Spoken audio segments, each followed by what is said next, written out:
What we're going to do this morning is have a look at these pretty dramatic events, aren't they? The US strike on Syria and potentially what happens next. And I'm going to try and prove to you that the Bible talks exactly about these events that we're looking at now. And for probably the last, I've been doing that weekly World Watch since 2003, and I was looking back, over the years to see when I first started thinking that America might well launch some sort of military aggression in Syria that would impact Russia, because that's really what's happening, isn't it? And it was in 2012, 2013 that I started talking about that, so it's now nearly 4 years ago. So I'm really excited about this, because I know it's all horrible, because we're going to look at terrifying events really, but all of it is written there in the Bible for us as an indication of what? The return of Christ. The return of Jesus. That's the point. So let me just play you a little video. I think this is from an Australian news organisation, but it seemed to summarise this situation that happened this week pretty well. So let's just have a watch of this. It lasts a couple of minutes. From under the cover of darkness, launched from warships in the Mediterranean, a barrage of missiles in a surprise attack. 6 years into the Syrian war, and America makes its first direct assault. The trigger, this week's chemical attacks. Tonight I ordered a targeted military strike on the airfield in Syria from where the chemical attack was launched. 59 Tomahawks were fired at 3:45 a.m. local time from destroyers the USS Porter and USS Ross, targeting Syria's Al-Sharat airbase, 120 kilometres from where those chemical attacks occurred. The chemical blitz killed at least 72 people and injured hundreds more, including children. Autopsies have confirmed a nerve agent was used, probably sarin. It left the victims in agony, paralysed, frothing at the mouth. President Trump was deeply shocked by the images. No child of God should ever suffer such horror. The world condemnation was near universal. It's a serious matter. It requires a serious response. And critically, it moved Mr. Trump to reverse a long-standing US position against involvement. This is our breaking news, the first video of U.S. military strikes. The president had hinted action was imminent yesterday on board Air Force One. I think what happened in Syria is a disgrace to humanity. And he's there, and I guess he's running things. So something should happen. The attack killed at least 4 Syrian soldiers, including a general, and took out a dozen hangars, a fuel depot, and air defences. It was a crime that called out for a swift response. And today the United States has responded. The Tomahawk cruise missiles, almost 3 metres long, fly low at 1,000 kilometres an hour, cost $750,000 each. They are the US weapon of choice to attack from safe distances. But there are grave implications now for Allied military in and over Syria. Right, and later on we're going to have a look at the end of that news clip, because it then starts talking about the implications of what is now happening in Syria with regards to, well, which nation do you think they start focusing on? Who's mainly impacted? Russia. Okay. So we're going to have a think about these events. We're going to have a think about it from a Russia-America point of view. Where does it say in the Bible about these things? Well, let me ask you. Where does it say in the Bible about Russia? Ezekiel is a good answer. Ezekiel 38 is even more accurate answer. You see, you move from father-in-law to son. There we are. Even more accurate. So we're going to have a look at Ezekiel 38. So let's just have a quick look at Ezekiel 38. I know we've looked at it many times, but I'm just going to try and quickly piece a few things together.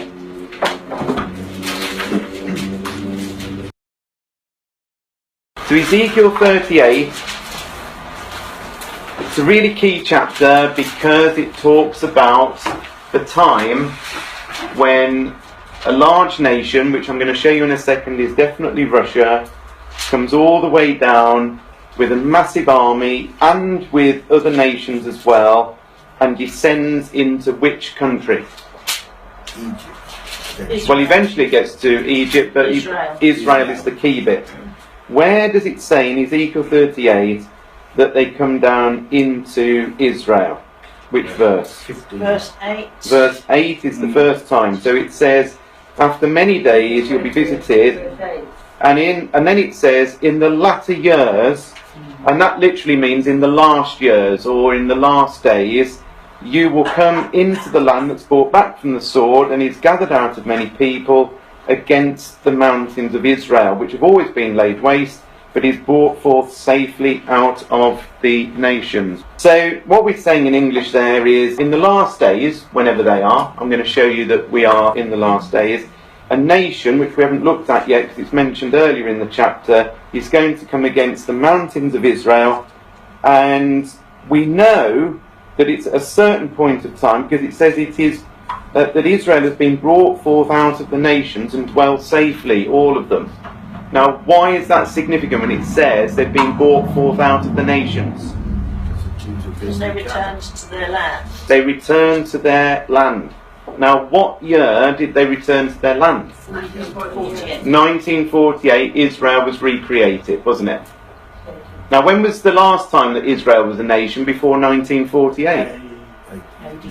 AD 70. Nearly 2,000 years had gone by, and then in 1948, Israel is suddenly and miraculously recreated on planet Earth. That's a big sign, isn't it? So these events spoken about in Ezekiel 38, could they have happened before 1948? Well, they couldn't, because it says there that it's when they've been brought forth out of the nations and are living in the land. So whatever date this chapter is talking about, would you agree it must be after 1948? So after 2 millennia after Jesus walked on this earth, he says, look out for this, and when you see them actually in their land, there's a whole bunch of things that's going to happen, and all of this is leading up, as we said a few minutes ago, to the return of Jesus. Because God didn't have to tell us this, did he? God didn't actually have to say, let me tell you about events that are going to come leading up to the return of Christ. Why do you think he does do that? Why does God tell us about things that are happening just before Jesus comes back? A witness to his existence, isn't it?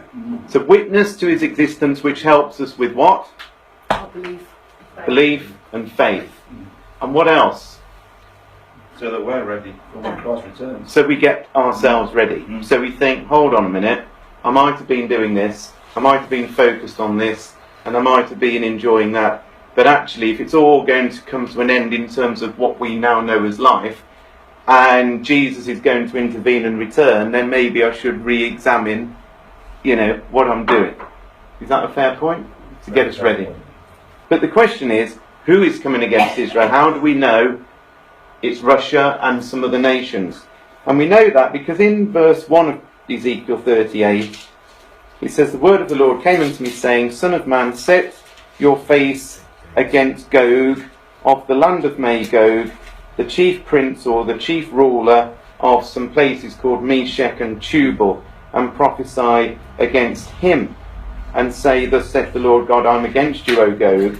Now, these aren't places that we know, are they? Because you wouldn't book a holiday to Meshech. You wouldn't book a holiday to Tubal. You wouldn't book a holiday to Magog. If you did, the travel agent would go, what are you talking about? You want to go on holiday to Magog? I don't know where you've got to go there. So why do you think these are places that we don't know? What's happened? Names have changed. Does that happen? Do names change? Yeah. Not that long ago, it wasn't the nation of Iran. What was it called? Persia. Names change. It doesn't happen every 5 minutes, but when was Ezekiel written, do you think? How long ago? Exactly, 500 or 600 years before Jesus, so that's 2,500 years ago. Well, a lot changes in 2,500 years. Would you have seen Great Britain on a map 2,500 years ago? Would you have seen Russia, Germany, France, Iran, America? Answer, no. Lots has changed in 2,500 years. So what do you think we have to do to try and know where Magog, Meshach and Tubal. Got it. That's all you can do, isn't it? You've got to go back and think, well, who was Ezekiel talking about? So you've got to go back to some ancient writings, some ancient maps, haven't you? That's the only way you could do it.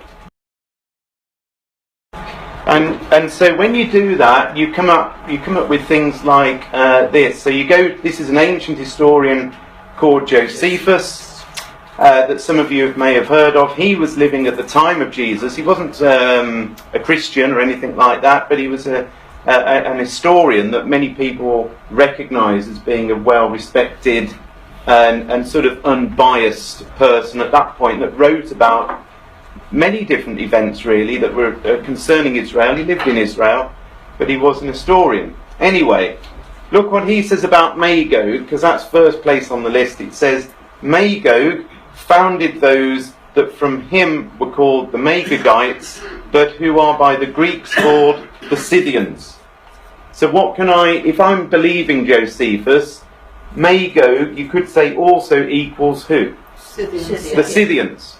And the reason that that's interesting is because there are quite a few maps with where the Scythians lived. There aren't so many maps where Magog was. But the Scythians is helpful because Magog and the Scythians, he says, are one and the same. And as it turns out, they most certainly are.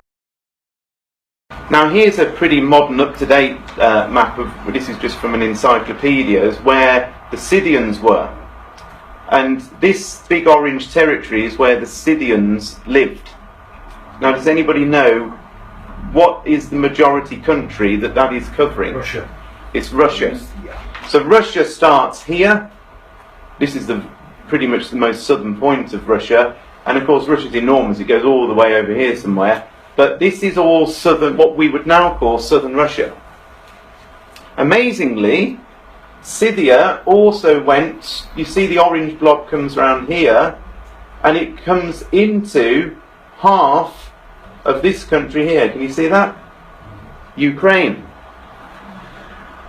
Which is a bit that Putin's trying to take back at the minute. Ukraine, Eastern This Ukraine. bit, he really likes this bit. There's Crimea, which is just annexed back into Russia. He likes this bit because really he's not doing it because it's part of Syria. But you know something? The people still correspond to these ancient territories. So when you go into Ukraine, the eastern part here generally are Russian speakers and are pro-Russian. These people here aren't. They're more pro-Europe, and that's where the division in Ukraine has come from, and Putin's taken advantage of that. But that's another story, yeah?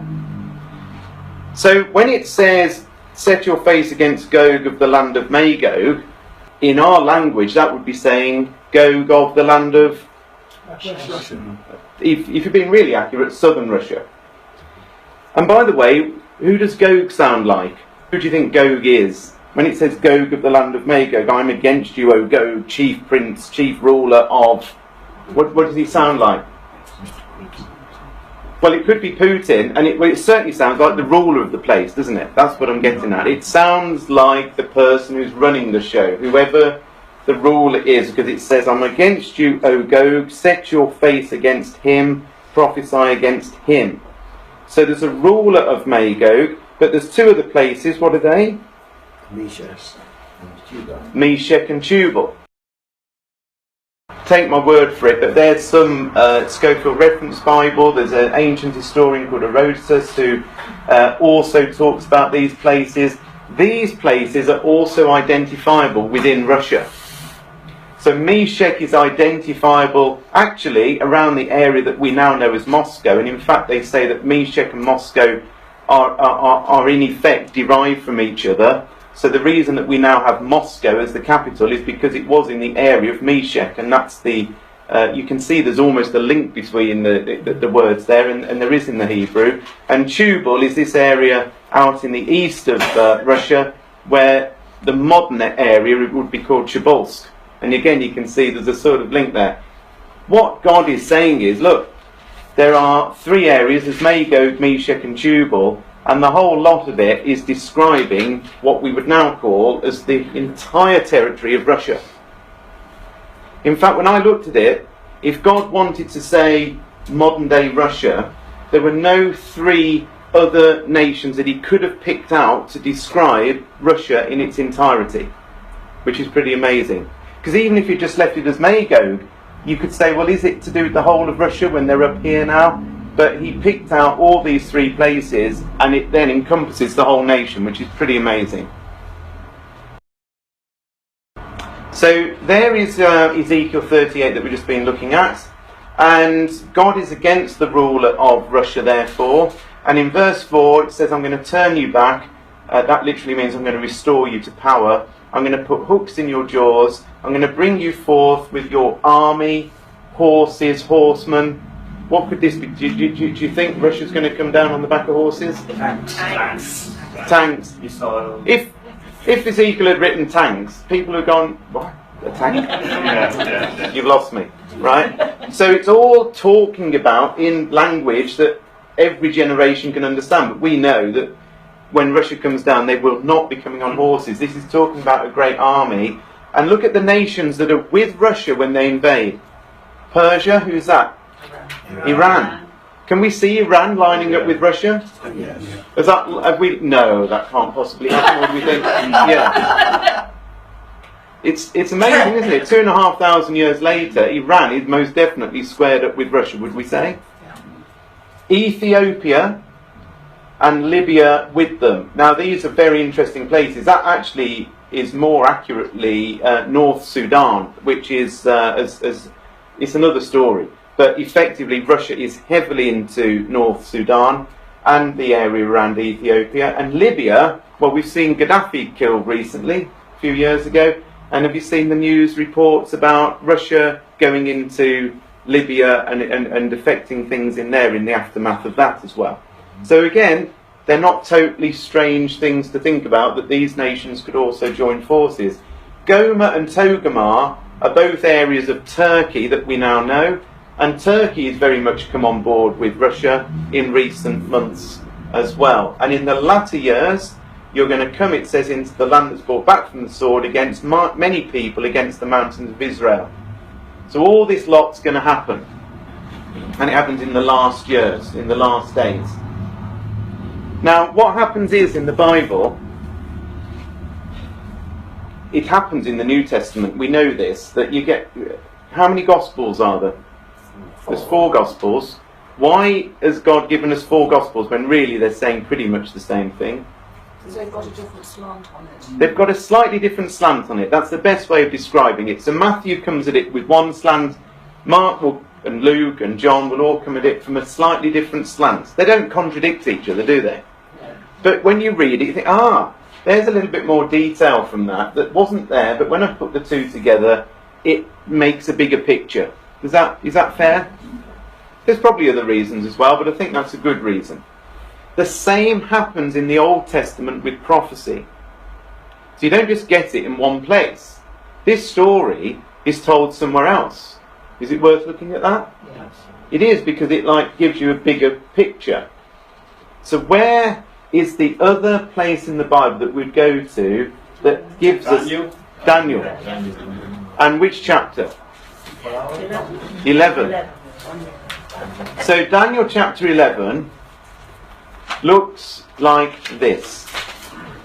Now I'm going to read it, and you tell me if this doesn't quite sound very similar to this passage that we've just read in Ezekiel 38. Now, Daniel 11 is a very long chapter, and there's a whole chunk of it. We're going to dive straight in at around about verse 36. But, be that as it may, I'm not taking it out of context. I just want to read you this little passage here. Verse 36 of Daniel 11 starts off by saying the king, there's a ruler that does according to his will, and he exalts himself and magnifies himself. We'll look at more of that in just a second. But then it says in verse 40, now look at this. At the time of the end, the king of the south, whoever that is, shall push at him, this king that was talked about here, and the king of the north will come against the king of the south like a whirlwind, with chariots and with horsemen and with many ships, and enter into the countries and overflow them. He will enter into the glorious land. Many countries will be overthrown.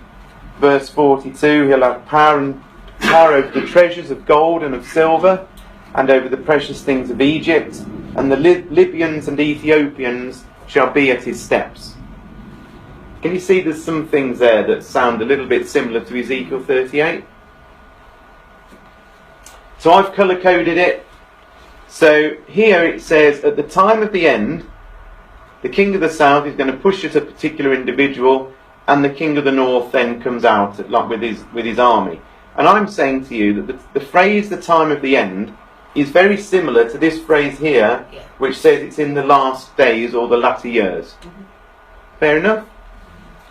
It talks here about the king of the north coming down, and it talks here in verse 6 about them coming from the north quarters. Whatever it is, they're north of Israel. That seems to seem the same. This says that this army comes down with chariots and horsemen and many ships. This says all your army and horsemen and a great company. It doesn't mention ships, that's a new bit of detail, but you can see it's a big army. We're just told a little bit more.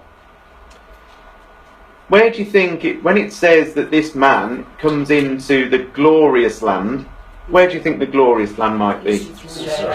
It's almost categorically a reference to Israel, because throughout the Old Testament, Israel is referred on a number of occasions as being the glorious land. It's God's land, isn't it? Does that tie in with this? They're coming against the mountains of Israel.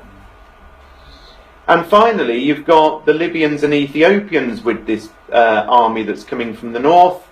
Well, we've got a northern army here, and Ethiopia and Libya are with them. This one doesn't say Iran, but that doesn't mean Iran isn't there. This is one of these jigsaw puzzles that I was telling you about, where you put it all together. There isn't one passage that tells you everything. There's two passages that tell you different bits, and you've got to do that with it. Does that make sense? Happy so far? Yeah. So anybody think that these aren't the same event? Looks to me like it's the same event. It's either, if it's a different event, it's almost identical to that other event. And the chance of it all being two big invasions of Israel, and it doesn't really, and the Ethiopians and Libyans have another get, it doesn't make sense. Not when it's all happening at the time of the end, it doesn't. Now here's the thing. In Ezekiel 38, it tells us about this man that the Bible calls Gog. Now Gog is the title that was given to the leader of the Magagites. Yeah? So just as, we have a president, or you might have a king, or whatever it might be. In the time of Magog, when it did exist, the ruler was called Gog. It means somebody that's like a mountain, somebody that's high above everybody else. That's what Gog actually means. So anyway, there's Gog, and God is against this person, this individual person who's ruling over Russia. Now, I'm suggesting that this is exactly the same passage over here, but with more detail. And I'm going to prove to you in just 2 seconds that the king that's spoken about here in verse 36 to 39, that is all magnified and puffed up, that at the time of the end the king of the south pushes at, because you notice it says at the time of the end the king of the south shall push at him. Who is the him?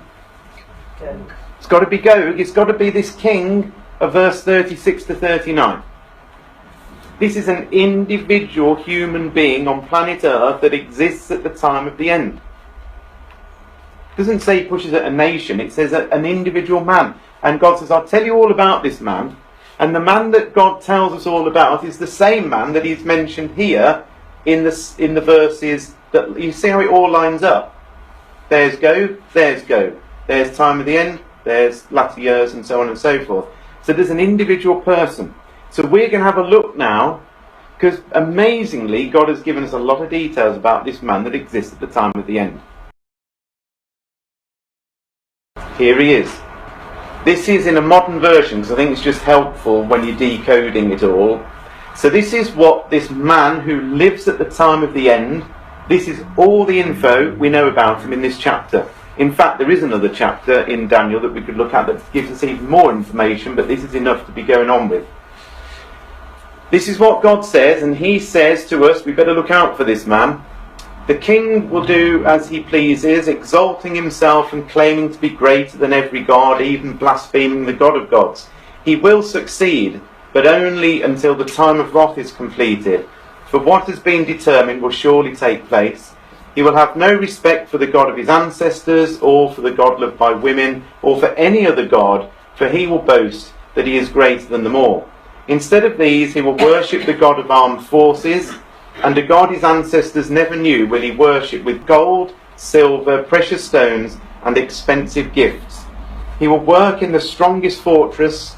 He will honour those who submit to him, appointing them to positions of authority and dividing the land among them as their reward. Then, at the time of the end, the king of the south will provoke him. The authorised version says push at him. Then the king of the north will storm out with chariots and a vast navy. So we're given quite a lot of detail about somebody that's existing at the time of the end, and I'm saying that this is the Russian leader. So I'm going to pull out all these phrases and put them next to the current Russian leader, and let's see how we get on. Alright? So the first thing that we're told is that this is a man that exalts himself. Right? Now, I would say there aren't many other leaders that have got their own calendar and that are doing this type of thing and promoting themselves in this way. I never saw Cameron doing this. No. I did see him with some shorts on Bournemouth Beach once, but he wasn't running around with an AK-47 and jumping out of planes and doing all this sort of stuff. Neither did David Cameron or Theresa May, or in fact any other world leader that I know of at the moment, have their own youth camp. So this is a youth group. It's a shadowy movement really within Russia, where young people come in and are indoctrinated to worship Vladimir Putin. They're called, believe it or not, the Narshis, which is got a few overtones of goodness knows what else. But this is pretty amazing stuff. You know, these are young people being trained to follow this man, and this isn't just a few people. There are thousands and thousands of young people going through these boot training camps, all about that's a picture of him on all their t-shirts. That's his face on their t-shirts. And Narshi means ours. So when they've got a picture of Putin's face, Narshi underneath in Russian, which literally means ours, is saying he's ours. You know, we are his. This was a panorama program last year, and they were focusing in on Putin. Now, panorama, you might like it, you might not, but I think it's probably a pretty good investigative, journalistic BBC programme. Pretty well respected and known around the world. This is what they say about Putin.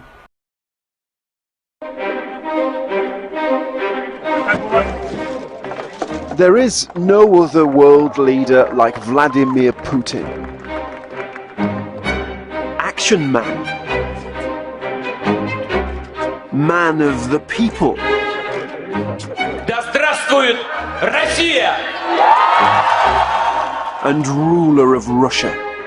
Владимир Путин приветствует экипаж морского тральщика. From Ukraine to Syria, Vladimir Putin's influence is being felt.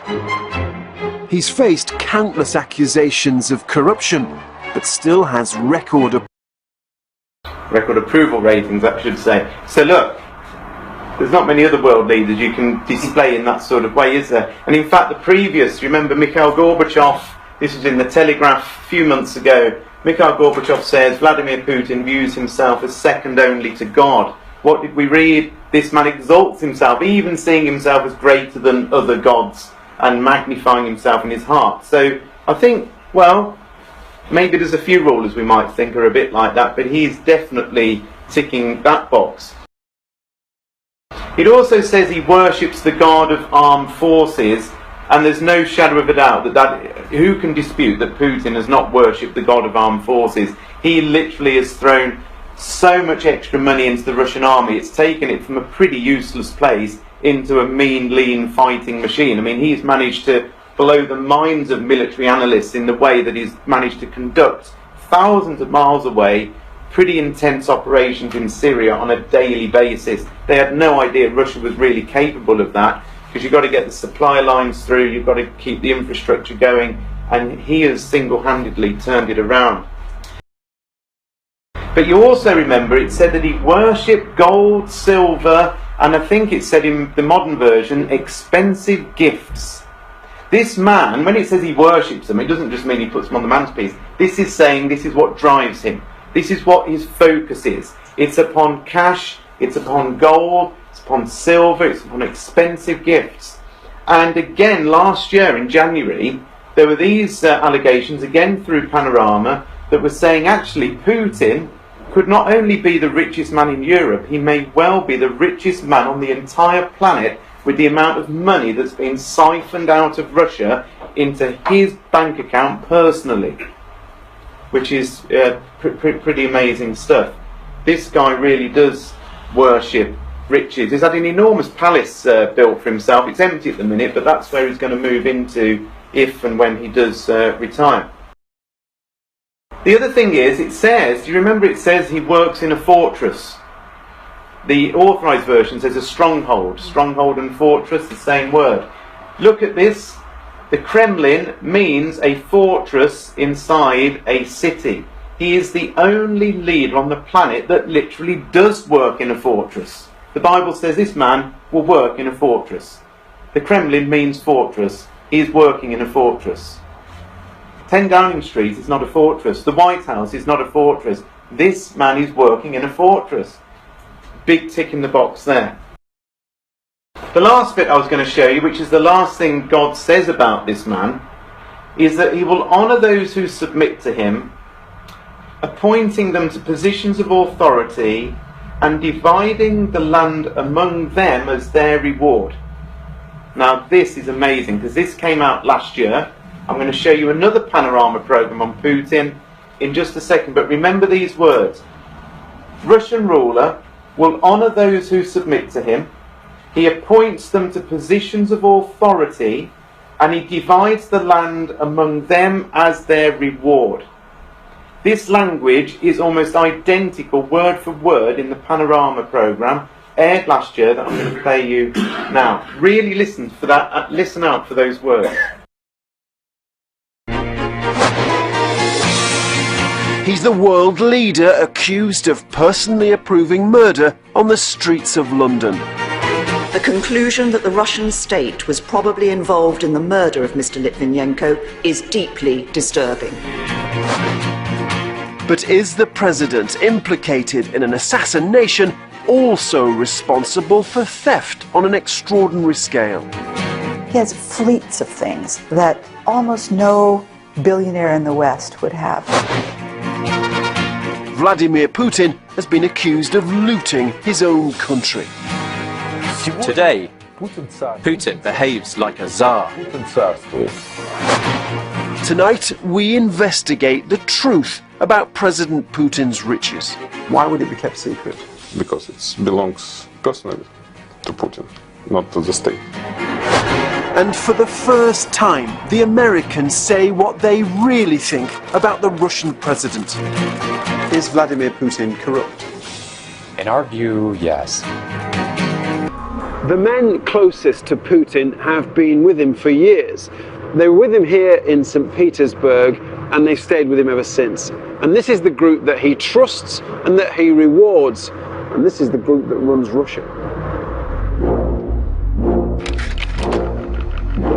Putin's lawyer at the town hall became president and then prime minister of Russia.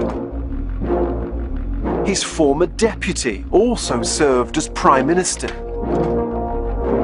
The chief of staff at the town hall now runs Russia's anti-drugs agency. His former assistant now runs the biggest oil company in the world. And his former economist now runs the biggest gas company in the world. For those who've been in Putin's circle, the benefits have been immense. A cellist who is godfather to Putin's daughter has a valuable stake in a major Russian bank. A neighbor has an even bigger stake. Another neighbor ended up running the railways. A childhood friend has made a fortune from government contracts. And his brother has made even more. Americans say this is how Putin's Russia works. Pretty interesting, don't you think? When God had said, look out for this man ruling Russia, and what did it say? Will honour those who submit to him, appointing them to positions of authority and dividing the land among them as their reward. This is him. We're on to him. Then, at the time of the end, something's going to happen. The king of the south, whoever that is, pushes him, or as this version says, provokes him. There's a provocation of the king of the south against an individual man. You see why this is now getting sort of more interesting, don't you think? So the question then is, who is the king of the south? We now know we're talking about Gog. We now know we're talking about Russia. Who is the king of the south? It doesn't tell us who the king of the south is in Daniel 11, but guess where it does tell us who the king of the south is? Ezekiel 38. And Ezekiel 38 tells us the opposing force to Russia. And it's there in, if you're still open, have a look at Ezekiel 38. It's in this chapter, and it's the opposing force to Russia. And it's in verse 13 of Ezekiel 38. And it says in Ezekiel 38, verse 13, Sheba and Dedan and the merchants of Tarshish, with all the young lions, will say to you, Gog, art thou come to take a spoil? Hast thou gathered this great company to take a prey, to carry away silver and gold, and to take away cattle and goods, and to take a great spoil? So there's a group of nations that say, wait a minute, Russia, what are you doing? Why are you invading Israel? What on earth is happening? And the nations that are listed out there are Sheba, Dedan, merchants of Tarshish, and young lions. Well, these aren't real young lions. It's not like a bunch of lions that are literally going to do something. This is very quickly the interpretation of who those are. Sheba and Dedan, if you look on ancient maps, are in the area of where? Saudi Arabia. So if you look on ancient maps, which I haven't got time to do, go and type in Sheba and Dedan into Google. Where were they in ancient times? They were in Saudi Arabia, amazingly, mainly around northern Saudi Arabia, covering what we now call the Gulf states. So states like Kuwait, Bahrain, Qatar, United Arab Emirates and Oman. And that is really the key area of Sheba and Dedan. So you've got Sheba and Dedan, but you've got who also in relation to Sheba and Dedan? Who is next on the list? Tarshish. Tarshish. Where is Tarshish? Britain.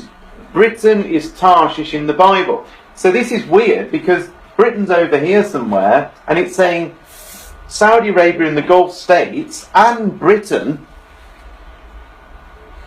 and the young lions. Who are the young lions, do you think? The offspring of Britain, the old lion. We are the old lion. They are the, we've always been depicted as the old lion, even on old posters. And the young lions are the offspring nations from this country, like America, like Canada, like Australia, like New Zealand. And anyway, but if you look on a modern map, and this is a very modern map, look what it's showing you here in terms of our bases that we have in Saudi Arabia. These Gulf states are not anti-Britain and anti... Where was Theresa May this week? Where did she go? Saudi Arabia. She's doing deals because now Brexit has happened. Where does she rush off to? She rushes here because we've got amazingly close ties. I was reading up about this yesterday because I wondered why we got such close ties with Saudi Arabia, and it's all to do with the First World War. Well, Ezekiel wrote a long time before the First World War, but that's when our ties with Saudi Arabia really got welded together because we made lots of agreements with them, which is another story. But so effectively, the king of the south, when the king of the south is mentioned in Daniel chapter 11, if we go back there, it says, at the time of the end, the king of the south will provoke this particular man. The king of the south is who? Saudi Arabia, Britain, America. The most powerful out of all of those would be who? America. Now what I did, I look at this verse and I say, well actually, if that is the case, I can now unlock pretty much this whole verse now into English. And this is how I've done it. At the time of the end, the King of the South power, the US and UK based in Saudi Arabia, will militarily provoke, because that's what this word push means. When it says that the King of the South pushes, it literally means to gore or to aggravate, or it doesn't mean to finish off. It means to really wind up, and it's got a military context in it as well. So there's a military provocation of go Vladimir Putin. Then it says the King of the North will storm out with all its war machine, including its vast navy. Because what happens when he's being provoked is that then Russia, the King of the North power, then down it comes. So it's no longer an individual thing. He says, right, the might of the King of the North, my northern powerhouse, is coming down against you. Now this week, and I've been watching for this for such a long time, that's why I've got to get it off my chest. The point is, all this time, we're waiting to see the provocation of Putin. Right? And it's been rumbling along for weeks and months now, hasn't it? Since Obama stepped down, there's been all this hoo-ha, hasn't there, in America over Putin influencing the American elections. And now, this week, we see Trump order strikes straight into Syria, which Putin is controlling, isn't he? Yeah. He has now got Syria in his hands, and suddenly America's come in. Now, I'm going to play you the rest of that clip that I started off with earlier on. And have a look at this, because they start talking about some of the implications of what comes next. On board Air Force One. I think what happened in Syria is a disgrace to humanity. And he's there, and I guess he's running things. So something should happen. The attack killed at least 4 Syrian soldiers, including a general, and took out a dozen hangars, a fuel depot and air defences. It was a crime that called out for a swift response. And today the United States has responded. The Tomahawk cruise missiles, almost 3 metres long, fly low at 1,000 kilometres an hour, cost $750,000 each. They are the US weapon of choice to attack from safe distances. But there are grave implications now for Allied military in and over Syria, including Australia's F-18 Hornets. RAAF operations have not been suspended. We've taken all of that into account in terms of our own force protection. The question now, how will Syria's key backer Russia respond? Their relationship with the US now appears terminal. This has got to be one of the last nails, if not the last nail, in the coffin. The US and Russia endured decades of Cold War, everyone now praying a hot war isn't sparked. Good night, and God bless America and the entire world. Thank you. Donald Trump has just intervened in the most complex civil war on the planet. There's no talk of a full-scale ground war. He's repeatedly rejected that, but there will be fallout. Already, the Kremlin has called for an urgent UN Security Council meeting. It has condemned this action as an act of aggression.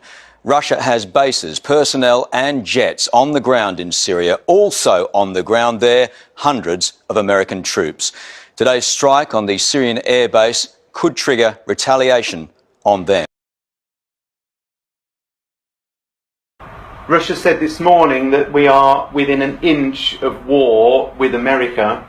And in fact, Boris Johnson, this was literally this morning, Boris Johnson, who of course is our Foreign Secretary, this was the headline. It says, Boris Johnson to spearhead diplomatic drive to get Russian forces out of Syria.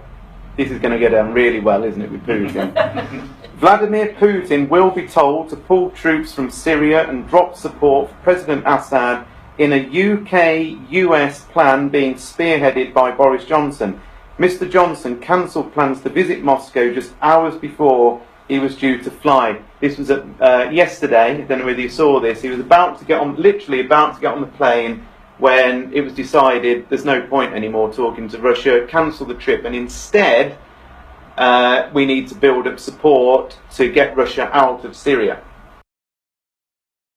The other interesting thing on this, and this was a weekly World Watch slide that I did yesterday, World response to US strike reflects divide over Syria, and this is abbreviated, but basically Reuters went through all of the different nations and how they line up or not against what America has done. Saudi Arabia, a foreign ministry official praised the courageous decision by America, President Donald Trump. Does that work out? Do we expect Saudi Arabia and America to be on side? Yeah. From Bible, tick. Other Gulf countries, the UAE, which hosts some 4,000 American troops, said the US had its full support and praised Trump's courageous and wise decision. Does that work? Tick. Iran's foreign ministry said that the US strike was dangerous, destructive and violates the principles of international law. Does that work? Exactly, there's Persia. Hezbollah, it's a foolish strike, could lead to a dangerous escalation in the region. Britain, the British government said it was informed in advance about the American missile strikes and firmly supports the American action. Does that work? And NATO also at the moment is supporting that. But you can see just how amazing everybody's lining up very quickly over what's going on there.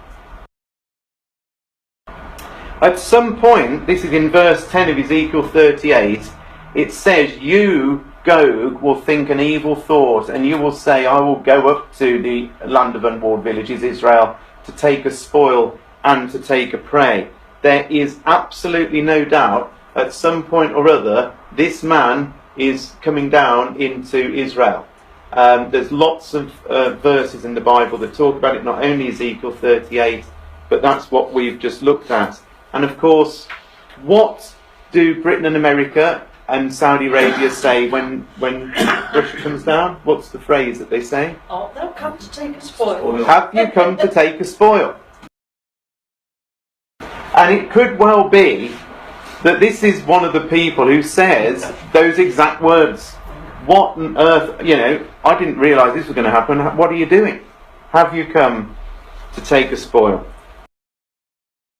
The very last thing I was just going to show you is that the whole situation in Syria is another prophecy that's running along the side. And in Isaiah 17, it says Damascus is going to be removed from being a city and will become a fallen ruin. That hasn't happened yet. It's going to happen. It also says that northern Israel is going to be destroyed and the royal power of Damascus will end. And so there is something soon going to happen where this man, I believe, will bring Israel into the conflict. And that's when Israel becomes sort of involved in all of this, because it's not really involved at the minute, but it will.